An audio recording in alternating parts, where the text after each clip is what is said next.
Harga minyak dunia ditutup melemah dan mencatat penurunan mingguan terdalam sejak awal April.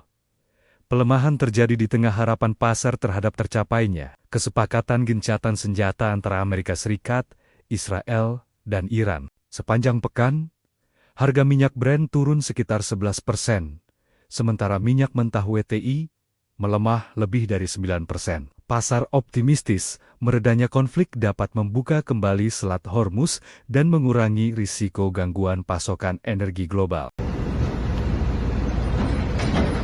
Kadin Indonesia mengatakan nilai perdagangan Indonesia dan Prancis pada kuartal pertama 2026 telah mencapai 1 miliar dolar AS. Pembentukan forum bisnis ini bertepatan dengan kunjungan Presiden Prabowo Subianto ke Prancis dan ditujukan untuk memperkuat kerjasama investasi, perdagangan, teknologi, pendidikan, kesehatan, hingga pengembangan sumber daya manusia kedua negara.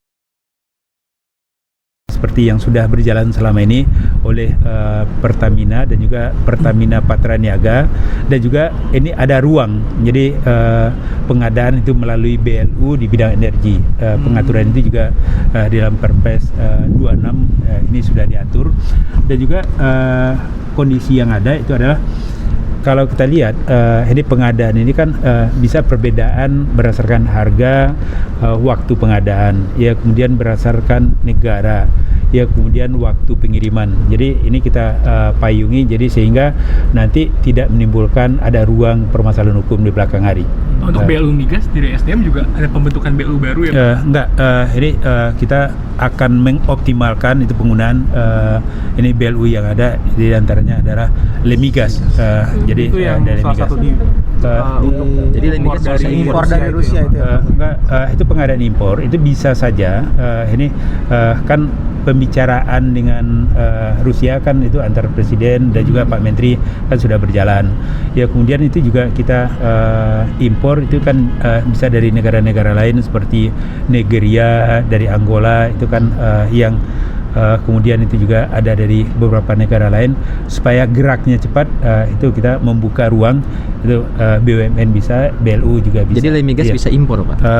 Jadi dari regulasi ini bisa melakukan impor. Ya. Mulai kapan sih?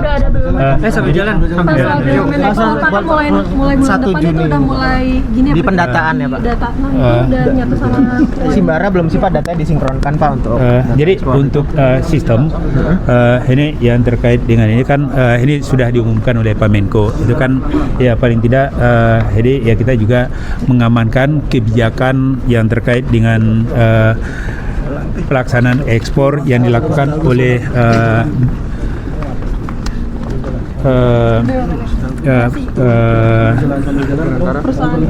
Danantara, ini sumber daya Indonesia, jadi atau DSI. Jadi sekarang itu yang kita lakukan pendataan itu adalah yang terkait dengan IUP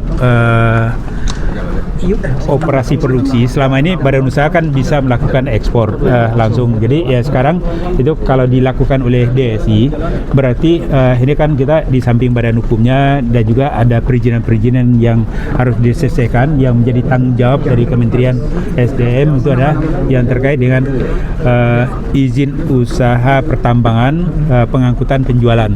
Itu kita juga sudah lakukan konsolidasi dengan Danantara. Jadi sekalian itu nanti akan dilakukan ini fasilitasi untuk kelengkapan perizinan dan juga terhadap terhadap implementasinya. Ya. Tapi kalau untuk yang ferronikel, bea keluar batubara masih berlangsung nggak sih Pak? Dengan adanya perpindahan ke DSI ini bea keluarnya masih yang bea keluar itu kan regulasi yang lain.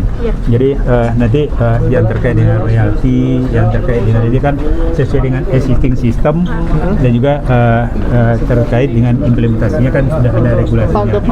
kalau untuk ferronikel Pak, katanya ferronikel itu jadi masuk atau enggak sih Pak? Yang untuk RKB kan juga untuk perubahan kan sudah dilakukan coaching oleh Dirjen Minerba. Itu kan bagaimana kelengkapan data yang terkait dengan perubahan RKB itu nanti ya kita cek.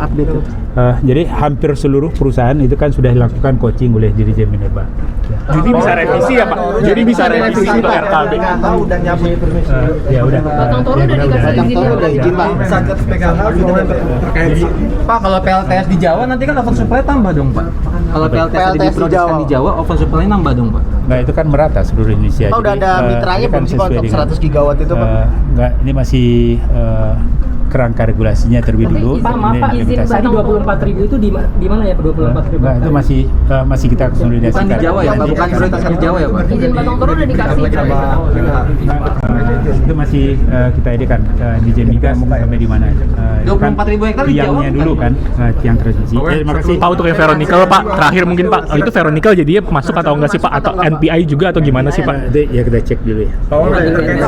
Terima kasih aja Pak. Silakan Pak. Apa gimana? Terima kasih Pak. Makasih lu, lewat lu. Masih Mas. Terima kasih harus dikasih.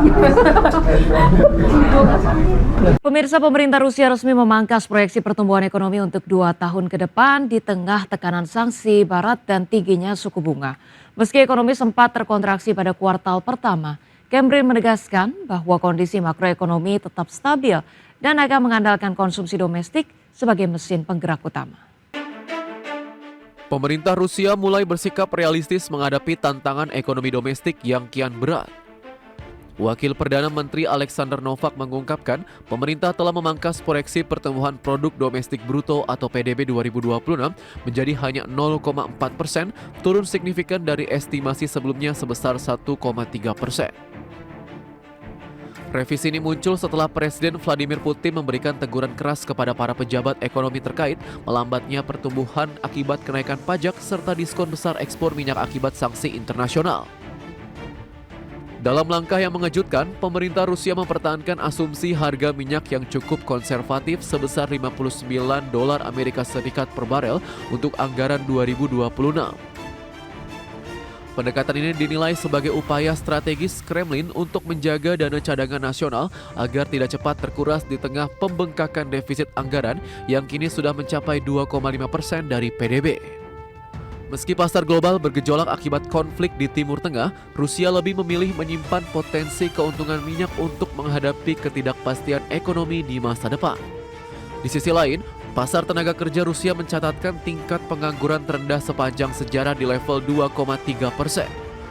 Namun kondisi pasar yang sangat ketat ini justru menjadi hambatan bagi pertumbuhan ekonomi lebih lanjut.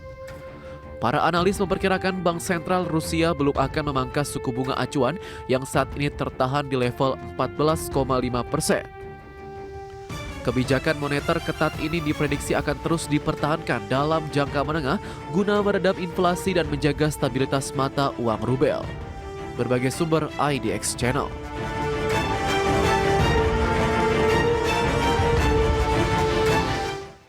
Informasi selanjutnya, pemirsa, raksasa retail dunia Walmart berencana memangkas sekitar 1.000 pekerja korporat sebagai bagian dari strategi penggabungan tim teknologi global dan juga kecerdasan buatan.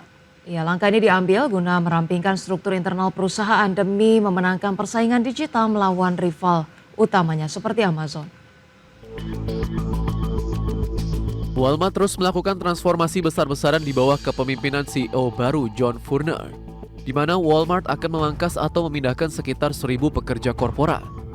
Keputusan ini diambil setelah Kepala Akselerasi AI Global Daniel Denker dan Kepala Teknologi Global Suresh Kumar meninjau struktur internal perusahaan.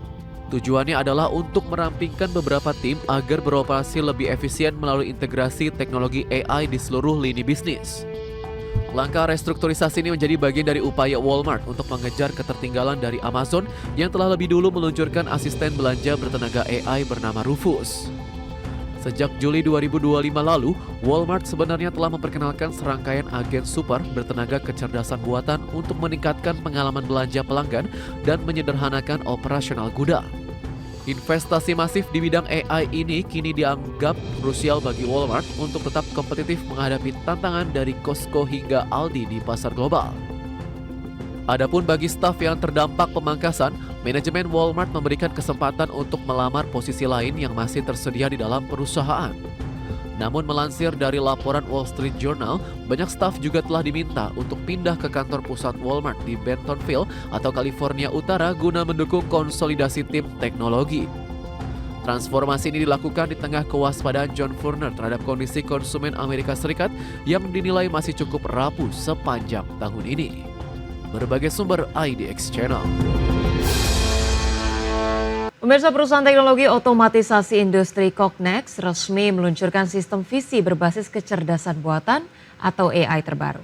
Teknologi ini dirancang untuk meningkatkan akurasi dan kecepatan inspeksi pada robot industri, di mana kehadiran sistem baru ini menandai percepatan adopsi AI dalam industri manufaktur global. Cognex meluncurkan Insight 3900 Vision System sebagai sistem visi terbaru berbasis AI untuk kebutuhan robotika dan otomatisasi industri. Sistem ini menggabungkan Edge AI, Advanced AI, dan tools berbasis role-based vision dalam satu perangkat terintegrasi. Teknologi tersebut memungkinkan proses inspeksi berjalan secara real-time dengan kecepatan produksi tinggi tanpa membutuhkan komputer eksternal. Langkah ini menjadi bagian dari strategi Cognex memperkuat pasar mesin vision berbasis AI.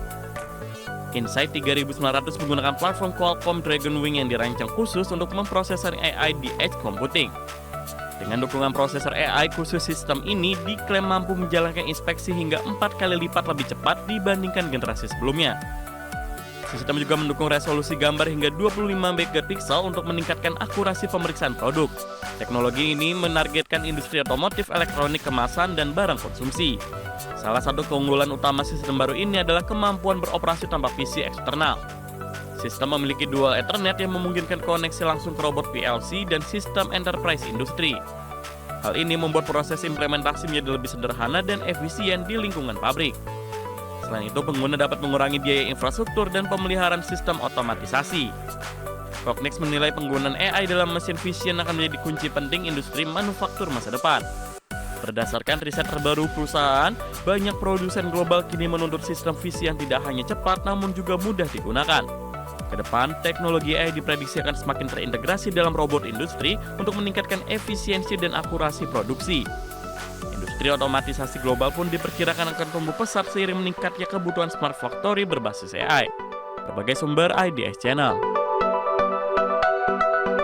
Krisis aftur global membuat Uni Eropa meminta maskapai dan negara anggota meningkatkan kesiapsiagaan. Ketidakpastian pasokan bahan bakar pesawat memicu kekhawatiran terhadap gangguan penerbangan global.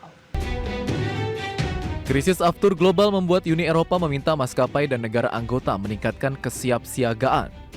Ketidakpastian pasokan bahan bakar pesawat memicu kekhawatiran terhadap gangguan penerbangan global.